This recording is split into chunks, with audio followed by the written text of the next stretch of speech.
साथियों, अब हम अपनी प्रेस वार्ता शुरू कर रहे हैं। ज़्यादा समय व्यर्थ करने की कोई आवश्यकता नहीं है। राहुल जी अब प्रेस वार्ता शुरू करने वाले हैं। हाँ, no, I'd like to welcome all of you here. आप सबका स्वागत, नमस्कार।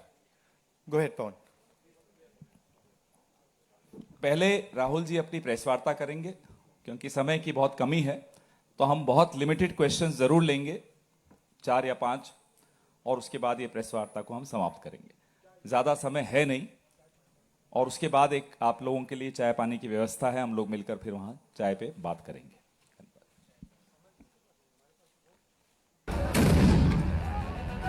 ओ भाई बैठ जा भाई, बैठ जा।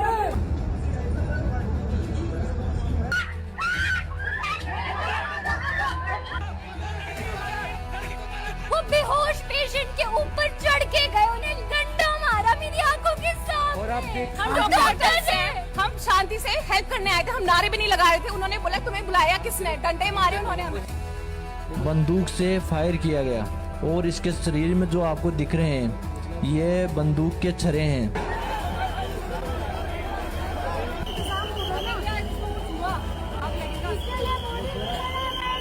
जब अपनों की जान जाती है ना तब पता चलता है इंसानियत बढ़ चुकी है। ये देखिए लड़ाई देखिए, ये देखिए किस तरीके से मार रहे हैं। ये लाठी चार्ज देख सकते हैं आप यहाँ पर।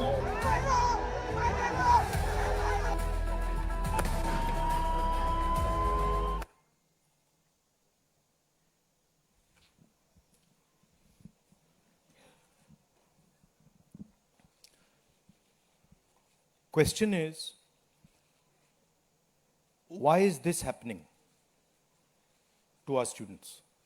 What exactly have our students done? Thousands and thousands of students, what have they done to have security forces aiming weapons at them, to be beaten up, to be thrashed, to be humiliated? What have they done? What have they done wrong? They are protesting peacefully. They are asking for their demands. They are asking for what this country owes them. They are not doing a crime. They are simply asking that, listen, as students in this country, we deserve an education system that works. We deserve an education system that is fair, and we don't have it. Children have committed suicide. Our students go through unlimited stress. And then at the last minute they are told that the paper has leaked. So there is a legitimate problem. And it is now a very deep problem in this country. So, the thing that is very clear to everybody is that our education system, which was known to be one of the best education systems in the world, is today a rigged system. I don't say this lightly. Thousands of students who are running around outside are not saying this lightly. What is the proof? It's a superficial proof because we don't actually know the exact number. But what we do know is that 152 paper leaks have taken place over the last decade. If you do the math,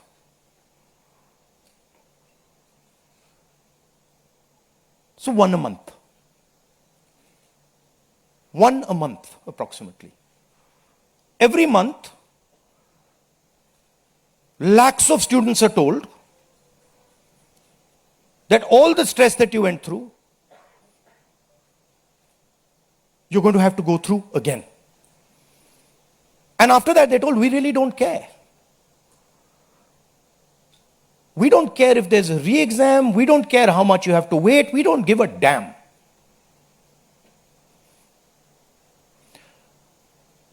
7.5 crore students and their families are affected by this.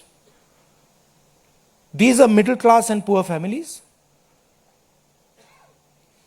They put their hard-earned money into this. And then they literally spat on. And the best part of this is zero convictions. In the last 10 years,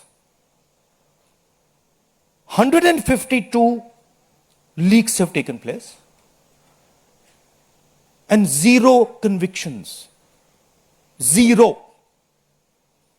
So somebody is, or a group of people are destroying our education system, India's most valuable asset, destroying the lives of our students, and what does the government do? Zero convictions.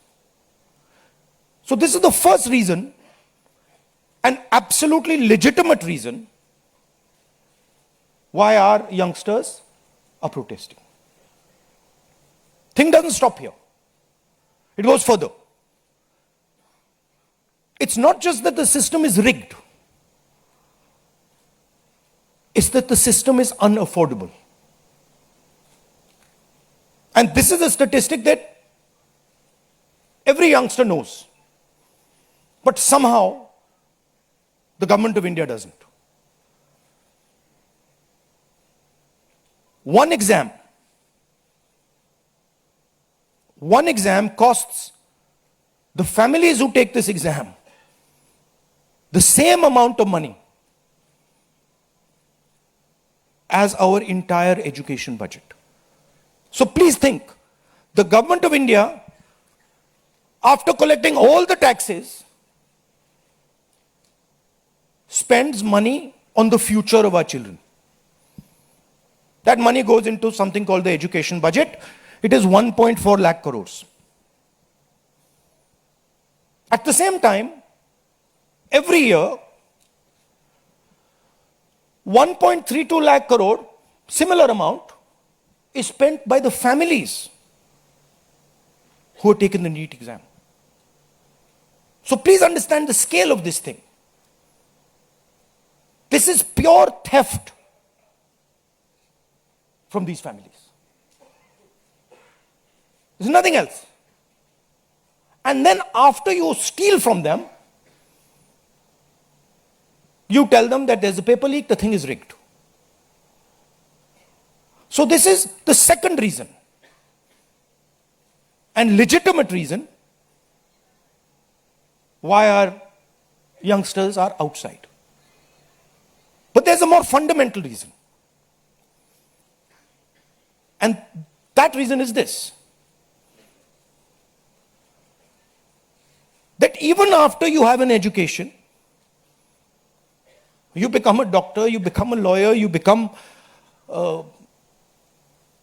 you learn something, you're suddenly told that the doors that should be open to you, what your country and your government owes you, a livelihood, a job, is closed. So, manufacturing is closed. Look around you, you'll see there are only Chinese products. Entrepreneurship is closed. Take a look at who gets the money from the banks. 2 or 3 large companies get all the money from the banks. So a young person who wants to be an entrepreneur cannot. Corporate job, AI is destroying it. The IT sector, public sector has been privatized. So what is the choice? The only choice they have is a sarkari job. So you give them one door, you close all the doors, then you rig that system and make it unbelievably expensive. And then you expect they won't be outside. Which world are you living in?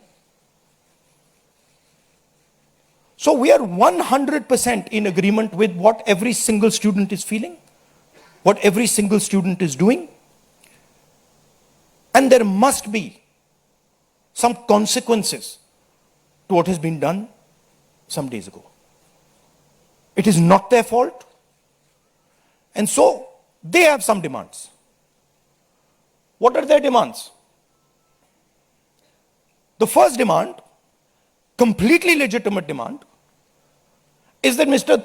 Dharmendra Pradhan, who has failed as an education minister, who is known to be corrupt, should be relieved of his duties. 100% legitimate demand. Nothing wrong with it. He has shown India and the world that he is incapable of running this system. Exam leaks are happening one after the other. So this is a completely legitimate demand. Second demand, every single person who raised a finger on our students, and it doesn't matter who he is, the people who ordered it and the people who executed it should be made accountable. And the third thing is that the man who is running this entire system, the man who is finally accountable to all this, should have the decency to apologize to the students for what has happened. These are not complicated things. These are not difficult things. This gentleman, Mr. Dharmendra Pradhan, has literally destroyed India's biggest asset. What used to be called our success, what used to be called the best thing India has, our education system, has been wiped out.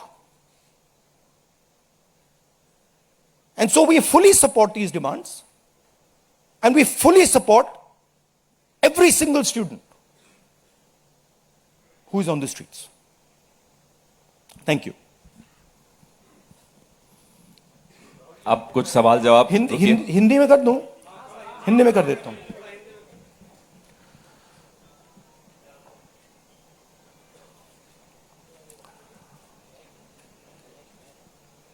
कुछ दिनों से देश के students agitation कर रहे हैं, गुस्से में हैं, पीसफुल प्रोटेस्ट कर रहे हैं. इसके कारण है, पहला कारण, जो हमारा एजुकेशन सिस्टम है, जो पूरी दुनिया में मशहूर हुआ करता था as a great education system, वो अब रिग्ड एजुकेशन सिस्टम है. कितना रिग्ड है वो किसी को नहीं मालूम. सुपरफिशियली दिख रहा है कि 152 पेपर लीक हुए हैं पिछले 10 साल में. सच्चाई नहीं मालूम, क्योंकि ये 300 भी हो सकता है, क्योंकि बहुत सारी बार पेपर लीक हो गया, किसी को पता भी नहीं लगा होगा, वो भी हो सकता है. बट जो हमें मालूम है 152 152 पेपर लीक हुए हैं. स्टूडेंट तैयारी करते हैं, मेहनत करते हैं 8-8 10-10 घंटे 3-4-5 साल के लिए, और फिर लास्ट मिनट उन्हें बताया जाता है, देखिए जिनके पास पैसा है, 40 लाख रुपए जिनके पास हैं, 50 लाख रुपए जिनके पास हैं, वो पेपर खरीद सकते हैं. आपकी ईमानदारी का, आपकी मेहनत का कोई मतलब नहीं है. उनको 152 बार पिछले 10 साल में यह बताया गया है.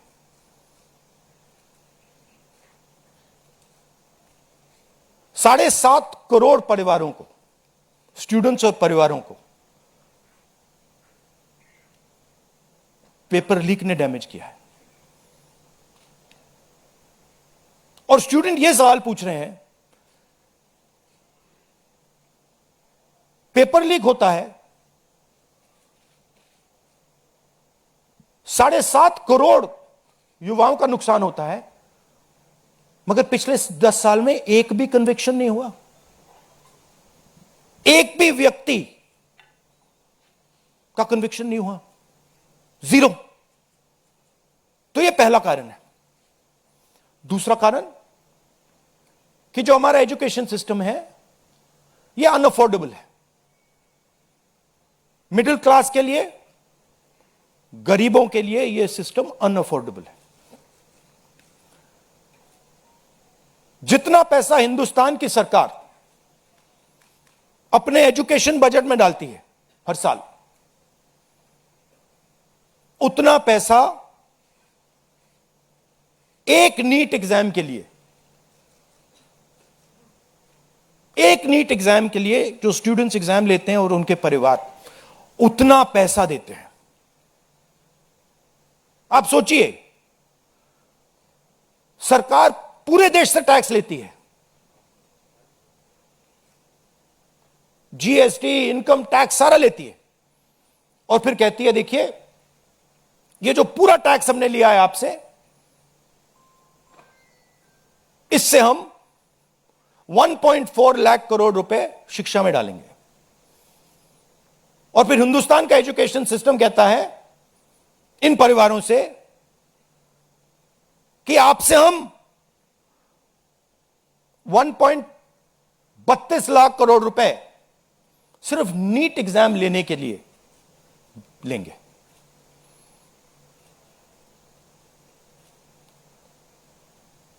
This is an insult to every single student in this country. This is an insult to every single family in this country. और ये कौन लोग हैं? ये मिडिल क्लास गरीब लोग हैं। ये अमीर लोगों का प्रॉब्लम नहीं है।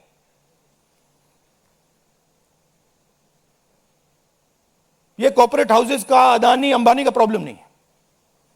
ये मिडिल क्लास और गरीबों का प्रॉब्लम है। तो ये है दूसरा कारण। और तीसरा सबसे बड़ा कारण,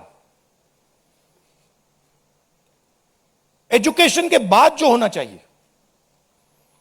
आप इंजीनियर बन गए, डॉक्टर बन गए, लॉयर बन गए, उसके बाद देश की कमिटमेंट होनी चाहिए कि हम आपको जॉब देंगे, रोजगार देंगे, फ्यूचर देंगे। देश का यही मतलब होता है। देश का मतलब होता है कि हम आपको फ्यूचर देंगे, हम आपको एजुकेशन देंगे, हम आपको हेल्थ केयर देंगे। यह फाउंडेशन होता है देश का। और यह देश कहता है कि नहीं, हम आपसे पैसा चोरी करेंगे, हम एजुकेशन सिस्टम को रिग करेंगे, और फिर उसके बाद सारे के सारे दरवाजे हम बंद कर देंगे।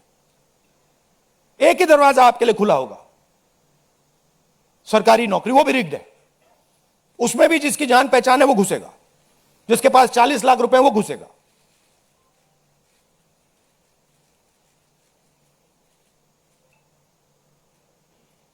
पहला दरवाजा मैन्युफैक्चरिंग, चाइना का माल कोने कोने में बिकता है। हिंदुस्तान की मैन्युफैक्चरिंग बैकबोन खत्म है, स्मॉल एंड मीडियम इंडस्ट्रीज खत्म है। पहला दरवाजा बंद। दूसरा दरवाजा एंटरप्रेन्योरशिप का। बैंक का सारा पैसा 2-3 बिजनेसेस के हाथ में जाता है। आप में से कोई एंटरप्रेन्योर बनना चाहता है, दरवाजा बंद। टीवी पे एड्स आएंगे, एंटरप्रेन्योर बनो। एंटरप्रेन्योर बनने के लिए लोन की जरूरत होती है, पैसे की जरूरत होती है, वो नहीं मिलेगा। दूसरा दरवाजा बंद। तीसरा दरवाजा कॉर्पोरेट जॉब, आईटी जॉब, जो हिंदुस्तान की सक्सेस रही है, उसको एआई ने खत्म कर दिया है, खत्म कर रहा है। पब्लिक सेक्टर बंद, पूरा प्राइवेटाइज कर दो, खत्म कर दो। तो एक ही रास्ता है, वो सरकार वाला, गवर्नमेंट एग्जाम। और फिर उसमें कहते हैं सबसे पहले पूरी अपनी आमदनी दो, उसके बाद हम सिस्टम को रिग करेंगे। और आप लोग मिडिल क्लास के लोग, गरीब लोग अपना पैसा डालो, और जिसके पास 40-50 लाख रुपए है वो पीछे से बैकडोर से घुस जाएगा। ये 3 कारण हैं। कि दिल्ली के स्टूडेंट्स, हिंदुस्तान के स्टूडेंट्स गुस्से में है, बाहर है। इनको क्या कमिटमेंट चाहिए? ये कोई ज्यादा नहीं मांग रहे।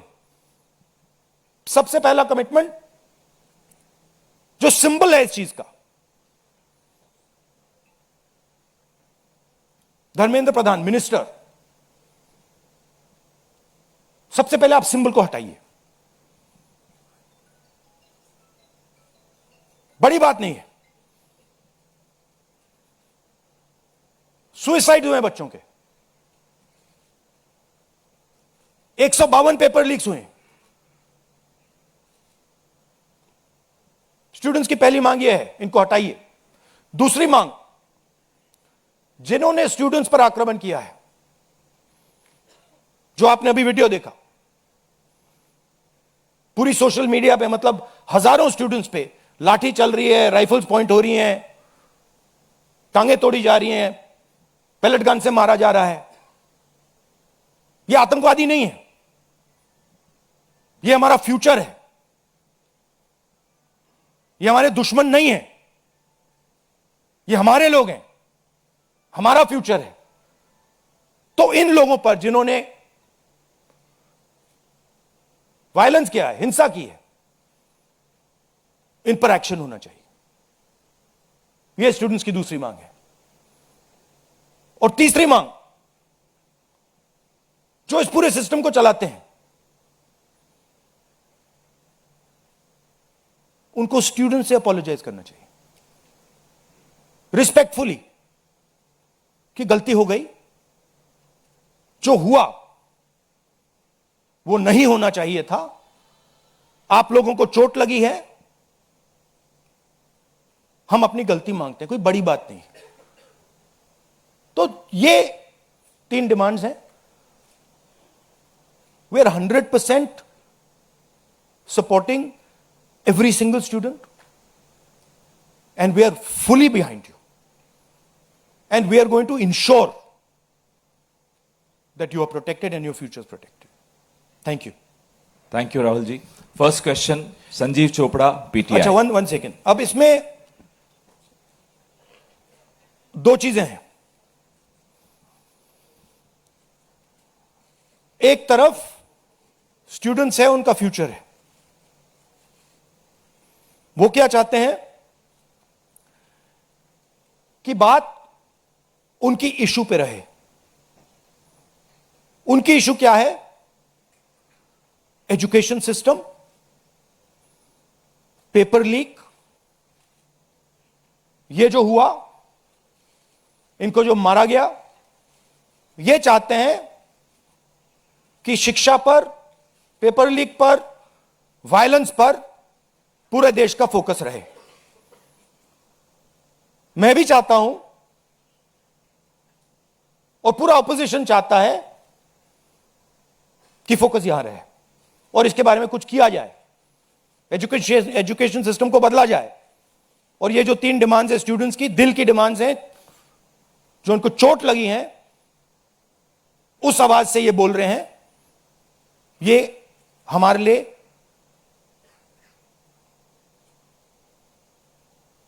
बहुत जरूरी चीज है। और दूसरी तरफ क्या है? डिस्ट्रैक्शन, कि ध्यान इधर उधर करो, कभी ध्यान उधर ले जाओ, कभी इधर ले जाओ, कभी आगे ले जाओ। 2 फोर्सेस हैं, एक फोर्स डिस्ट्रैक्ट कर रही है और दूसरी फोर्स फोकस करने की कोशिश कर रही है। Thank you. जीव चोपड़ा जी, माइक दो भाई। Rahul ji, we've all seen what has happened with the students on Monday. We've also seen what has happened yesterday with the protesting MPs right outside the Prime Minister's residence. You know, the manner in which the leader of opposition was roughed up, manhandled and beaten up and removed from the protest site. What would you say on that? But the government has accused you of crossing the line and not behaving in a manner befitting the leader of opposition. This So what to would me, you say? this how I was treated is an irrelevant issue to me. I don't care. treat me 5 times worse, I don't care. The focus has to be on this. The focus has to be on what was done to the students. The focus has to be on the education system, on paper leaks, and on the costs that these children have been forced to pay. So, do whatever you want to me. 5 times, 10 times worse, I don't care. In fact, I like it because I learned from it. And the government's allegation on you? I don't care about government's allegations. Government's allegations are of no consequence to me. Siddharth ANI। Rahul ji, मेरा सवाल आपसे ये है कि क्या धर्मेंद्र प्रधान के इस्तीफे से कोई सॉल्यूशन आपको लगता है विपक्ष को कि उससे ही निकल जाएगा? क्या होना चाहिए? दूसरी बात ये कि इतने कई सालों में, पिछले 30-40 सालों से ज़्यादा की जो डेमोक्रेटिक सेटअप है हमारे देश का, हमने नहीं देखा कि विपक्ष के नेता प्रधानमंत्री के घर का घेराव करने पहुंचे, उनके घर के बाहर पहुंचे हों। क्या वजह रही कि आप लोगों को वहां जाना पड़ा? और अब सरकार में से भी आप मांग कर रहे हैं कि डिस्कशन हो और सरकार की तरफ से किरण रिजिजू आ जाए। उन्होंने कहा कि हम डिस्कशन के लिए तैयार हैं, लेकिन किस नियम के तहत करेंगे वो सरकार को तय करने दिया जाए। तो अगर सरकार किसी नियम के तहत आप लोगों से बात करती है, आपने बहुत लंबा बोला भैया, आपके क्वेश्चंस क्या है? मेरा सवाल आपसे यही है कि क्या वजह रही कि आप लोगों को प्रधानमंत्री के घर तक पहुंचना पड़ा, और क्या धर्मेंद्र प्रधान के इस्तीफे से सॉल्यूशन? इसके 2 कारण हैं। हमें लगा कि अगर हिंदुस्तान के स्टूडेंट्स सड़क पे हैं तो ऑपोजिशन को भी सड़क पे होना चाहिए, पहली बात। दूसरी बात, हमारी नेचुरल स्पेस पार्लियामेंट है, और प्राइम मिनिस्टर हाउस जाने से पहले ऑपोजिशन स्पीकर के पास गए, उनके कमरे में गए, रिस्पेक्टफुली गए, और हमने स्पीकर से कहा देखिए यह बहुत बड़ा मुद्दा है, आप हमें बोलने दीजिए, इसके बारे में डिस्कशन करने दीजिए। स्पीकर ने कहा कि देखिए मैं सरकार से पूछूंगा, meaning it is not speakers decision, it is सरकार डिसीजन। ठीक है, पूछिए। पूछने के बाद कोई डिस्कशन नहीं, पूरे इशू को इग्नोर कर दिया। ठीक है, Dharmendra Pradhan, just put that other slide, Dharmendra Pradhan एक सिंबल है। धर्मेंद्र प्रधान is a symbol, and the students have pain about how they have been treated. That symbol has to be removed. Out of respect to the students, that symbol has to be removed, number 1. Number 2, that symbol has to be removed because he is a completely incompetent, probably collusive person in this drama. We know his background. We know how clean he is. We know the type of person he is. There's a history here. And to send a message to the country that we are listening to the students, we respect their sentiment, this man's got to go. And that is why we went to the Prime Minister House yesterday to support this demand, which is a demand that every single student is making. How the discussion is going to be held, who's going to hold it, it's not only the government's decision. Because two people need to talk. That's going to be decided by the opposition. At least our part of it. The government wants to distract from this. The government wants to rub this thing under the carpet. कि भाई ये हुआ ही नहीं.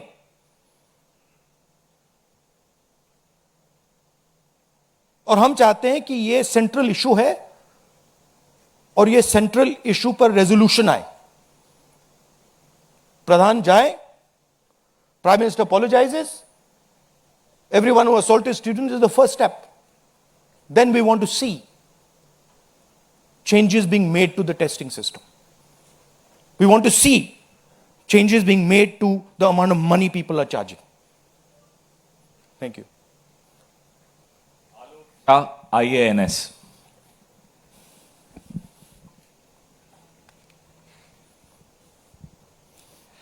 Sir मेरे दो सवाल हैं। पहला सवाल ये कि जितेंद्र सिंह जब आपसे मिलने आए थे, जब आप प्राइम मिनिस्टर के घर के आगे धरना दे रहे थे, तो उसके बाद उन्होंने कहा कि राहुल गांधी अपने बात पे अडिग नहीं है, बार बार वो चेंज कर रहे हैं, गोल पोस्ट चेंज कर रहे हैं। दूसरा सवाल ये है कि आपने कहा कि सभी अपोजिशन पार्टीज जो हैं वो इस मामले में एक हैं, लेकिन एक अपोजिशन पार्टी है आम आदमी पार्टी, जिसके सांसद संजय सिंह हैं, उन्होंने ये कहा कि राहुल गांधी छात्रों के आंदोलन को डाइवर्ट कर रहे हैं, हाईजैक करने की कोशिश कर रहे हैं। इस पर क्या कहेंगे? देखिए, हम पूरा सपोर्ट कर रहे हैं छात्रों के आंदोलन को, ठीक है? मेरे मुंह से खून निकल रहा था कल। हम पूरा सपोर्ट कर रहे हैं। पहली बात। आपका पहला क्वेश्चन क्या था? Jitendra Singh is irrelevant in this discussion. I mean, he's an irrelevant fellow who doesn't. He can say whatever he wants. He's an irrelevant part of this discussion. The discussion is very simple. We have clear demands. Demand number one, Dharmendra Pradhan goes. Not our demands, student demands. Number one, Dharmendra Pradhan goes. Number two, anyone who assaulted the students is punished. Number three, Prime Minister must apologize to students. Mr. Jitendra Kumar wants to see whatever fantasy he wants to see. He's welcome to see it. I'm not really bothered about it. Archana, PTI Hindi.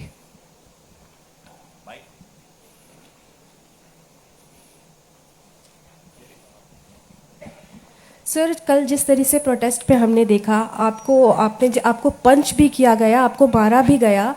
What was your experience? क्या हुआ था exactly? It was fine. I'm used to getting punched and all. It's not a problem. It was fine.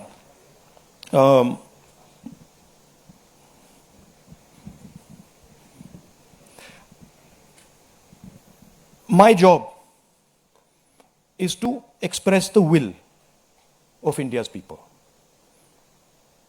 Whether it is the will of the students, whether it is the will of young people, whether it is the will of the farmers, this is the job that I'm supposed to do as leader of opposition. I'm supposed to become an expression of the voice of India's people. I'm supposed to bring attention to where pain is being felt. These are very small costs.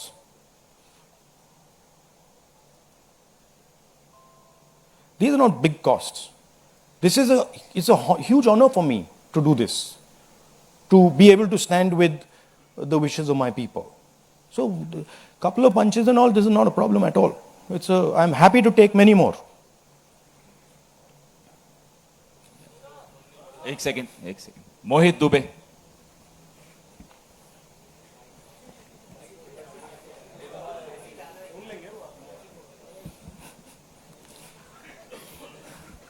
Rahul ji, मैं मोहित दुबे हूँ, ABP news से।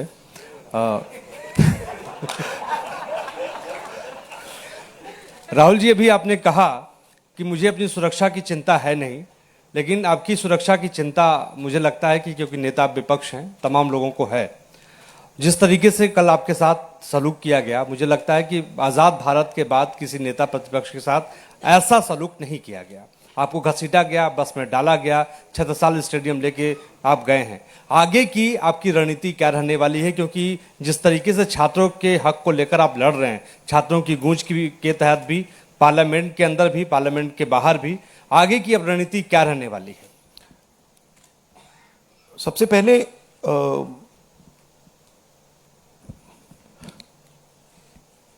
सही है कि police वाले थोड़ा मुझे घसीट के ले गए, बट कान में कह रहे थे कि इस सरकार को हटाइए। एक्चुअली मैं राजस्थान का हूं, इनको हटाइए। हम सिर्फ वर्दी पहने हैं। दूसरा कह रहा है मैं हरियाणा का हूं, इनको हटाइए। तो that sentiment is there and सच्चाई एवरीबॉडी नोस। ओके, उन बेचारों को ऑर्डर एक्सेप्ट करना पड़ता है, तो वो करने हैं। But even police is not happy about what is happened. Sensible police people feel that this is a crime that has been done to the future of our country. This is a crime that is being done to the people we love. They can see their children in this. तो पहली बात वो है. दूसरी बात, देखिए यहां तो बड़ा क्लियर है. This is the demand of the students. We fully support it. And whatever Andolan is taking place on this front, in Delhi, in any state, anywhere, that has to do with these issues, has to do with student issues, Congress party, 100%, me 100%, and the opposition as a whole, 100% is supporting this. We are going to continue supporting it. The deeper problem is the government. There is a fundamental issue on jobs that is causing tremendous pain, and I've already said that we are heading into a storm. This is just signs that the storm is coming.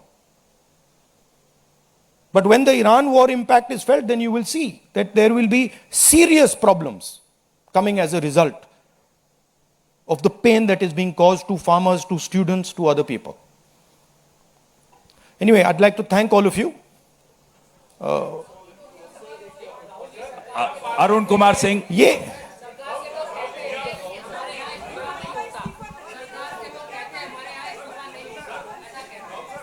Last question. एक minute सवाल पूछने दीजिए. 1 minute.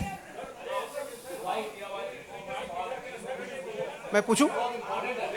Rahul ji, एक छोटा सा सवाल है. पिछले 10-12 सालों में ये छोटा सवाल और बड़ा सवाल में क्या फर्क होता है? वो छोटा सा हो जाएगा ना. अच्छा, आपको दोहराना नहीं पड़ेगा. जितनी तेजी से आप वहां पहुंचे, पीछे पीछे मिनिस्टर भी पहुंच गए, बहुत तेजी से पहुंचे.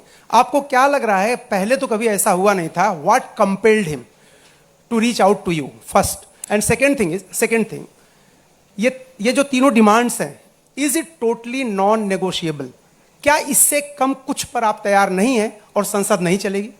नहीं, see, this is a decision for the meeting tomorrow morning. There's a meeting of opposition people. It is disrespectful for me to decide for them. What they will decide, we will agree with. But this is non-negotiable for sure. These 3 points, this is not our demand. This is the students' demand, which we are fully backing.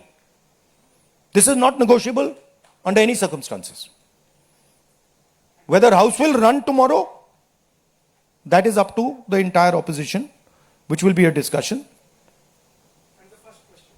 What compels government to reach out to you so immediately? Because in every government, there comes a time when psychologically they collapse. The leadership collapses. So that has happened. The government is actually in panic. This reaction that they have done with the students, this is a panic reaction. Right? What they were doing yesterday with us is a panic reaction. That's a different issue. We have to resolve this issue. Thank you very much.